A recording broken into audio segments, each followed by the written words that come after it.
Pemirsa, seorang warga di Kalimantan Barat meregang nyawa usai digigit oleh anjing rabies. Sebelum tewas, korban sempat dirawat intensif di RSUD Landak selama sepekan.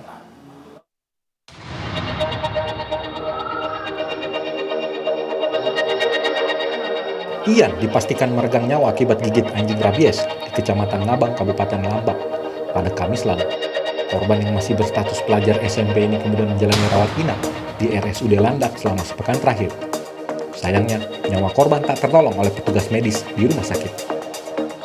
Sementara itu, Sekretaris Dinas Kesehatan RSUD Landak menyayangkan respon korban dalam berobat ketika digigit anjing rabies pertama kali. Memang kalian sudah sesak, sudah 12 dan batuk-batuk, sudah tidak mampu menelan, nafsu makannya juga udah mulai menurun, kemudian udah tidak mampu menelan juga dan sakit menelannya, kemudian dan sering udah tampak gelisah dan kayak terkejut kayak gitu. Kemudian juga udah mulai takut pada cahaya sama takut pada air. Nah, di situ rupanya setelah ditanya-tanya, pasien ini pernah kena gigit anjing. Itu pada bulan, nah itu sebenarnya ada yang mengatakan bulan 11, ada juga yang mengatakan 12, jadi saya nggak terlalu pasti, tapi memang ada bekas gigitan, dan bekas gigitannya itu sudah kering pas datang masuk ke rumah sakit, jadi udah nggak tampak lagi basah. Menurutnya, keterlambatan penanganan medis bagi korban rabies bisa berakibat fatal hingga berujung kematian. Karena terlambat mendapatkan penanganan, udah timbul gejala baru datang ke Paskes, ya 99% biasanya tidak terselamatkan. Ya, anak yang menjadi korban ini dari hasil penyelidikan teman-teman survei di lapangan memang sudah menyebutkan dari bulan November yang lalu sudah digigit anjing. Sepanjang bulan April ini, total 2 warga telah meninggal dunia di Kabupaten Landak, Kalimantan Barat akibat digigit anjing rabies. Andriadi Perdana Putra, BTV Kabupaten Landak, Kalimantan Barat. Lalu apa ciri-ciri anjing yang terkena rabies dan bagaimana caranya supaya tidak tertular? Kita akan membahasnya bersama dengan dokter hewan Maria Margaret Tasiko. Selamat siang dok, ini sebenarnya apa yang menyebabkan anjing terkena rabies dok? Iya, selamat siang. Rabies sebetulnya disebabkan oleh virus yang menyerang sistem saraf pusat, baik semua hewan berdarah panas atau hewan memiliki saraf, juga termasuk manusia. Nah, kalau untuk virus rabies ini, apakah bisa juga menular ke sesama anjing atau sebenarnya awalnya dari mana virus rabies ini? Iya, jadi rabies penyebab menularnya rabies pada manusia itu 99% itu disebabkan oleh gigitan anjing peliharaan kita termasuk. Jadi rabies ini bisa menular dari anjing ke anjing lewat gigitan, terutama gigitan anjing peliharaan kita dengan anjing-anjing yang diliarkan atau dilepas liarkan. Dan anjing itu kalau sudah tertular virus rabies dan menggigit anjing kita, ya anjing kita akan juga tertular rabies. Baik, pertama kali virus rabies ini akan datang ke anjing, apakah karena dari makanan atau dari apa, dok?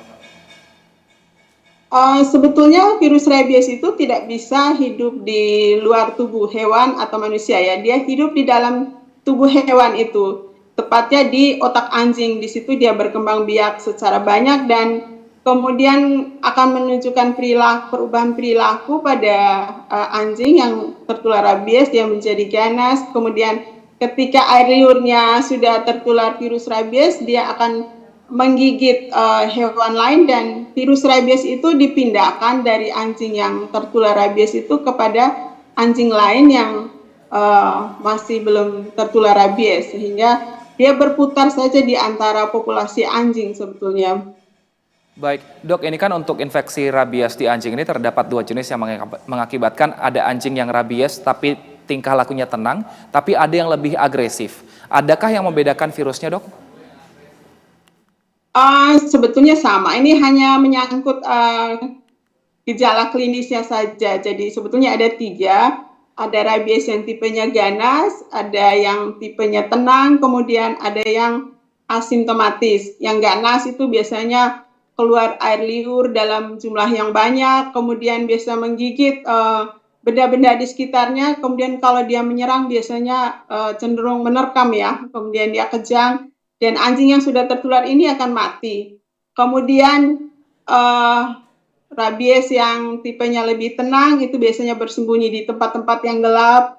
Kemudian sepertinya kesulitan menelan ya. Dia tidak seagresif yang pertama, tapi juga dia biasanya mati setelah menunjukkan gejala-gejala seperti itu. Dan terakhir ada rabies yang asimptomatis. Jadi dia menggigit tapi gejalanya tidak terlalu khas, kemudian dia mati. Jadi kadang-kadang korban terkecoh itu oleh anjing-anjing yang menunjukkan gejala rabies asimptomatis ini, karena dipikir anjing kan biasa menggigit dan kemudian dibiarkan tidak dirawat, korbannya tidak diantar ke puskesmas, dan kemudian manusianya bisa tertular rabies dari gigitan anjing yang ini. Jadi sebetulnya itu menyangkut gejala rabies itu sendiri. Jadi ada yang ganas, ada yang tenang, dan ada yang sifatnya asimptomatis. Baik, bisakah virus rabies pada anjing disembuhkan, Dok? Rabies kalau sudah menyerang itu tidak bisa disembuhkan. Yang penting dilakukan itu adalah pencegahan. Pencegahan yang paling baik itu yaitu melakukan vaksinasi pada hewan secara rutin. Kemudian kita mengandangkan hewan ini supaya dia tidak melakukan kontak dengan anjing liar atau anjing yang dilepas liarkan. Karena kalau rabies yang sudah menyerang otak, itu sudah dipastikan anjing itu akan mati. Kalau menyerang manusia dan sudah menunjukkan gejala, manusia juga akan mati. Jadi yang bisa kita lakukan hanya mencegah. Baik, kalau untuk ke manusia, Dok, bisakah ketika manusia sudah terkena rabies, bisakah kita sembuh, Dok? Dan mungkin kalau sembuh seperti apa penanganannya? Kalau kita tergigit anjing, langkah pertama yang harus kita lakukan adalah segera mencuci luka dengan air yang mengalir selama paling kurang 15 menit. Lalu kalau ada betadine atau alkohol 70%, kita oleskan di luka, kemudian segera dibawa ke puskesmas untuk diberikan vaksin anti rabies. Jadi kalau digigit harus lakukan itu. Karena kalau dibiarkan virus itu akan menjalar sampai ke otak, dan kalau sudah muncul gejala klinis ya berarti tidak bisa diobati dan sudah pasti meninggal korbannya. Baik, kita harapkan semoga para pemilik anjing di sana tidak lupa untuk memvaksin anjingnya dan juga kita manusia juga bisa lebih waspada. Terima kasih atas informasi dan juga waktunya. Dr. Hewan Maria Margaret Tasiko telah bergabung bersama kami. Sehat selalu, Dokter.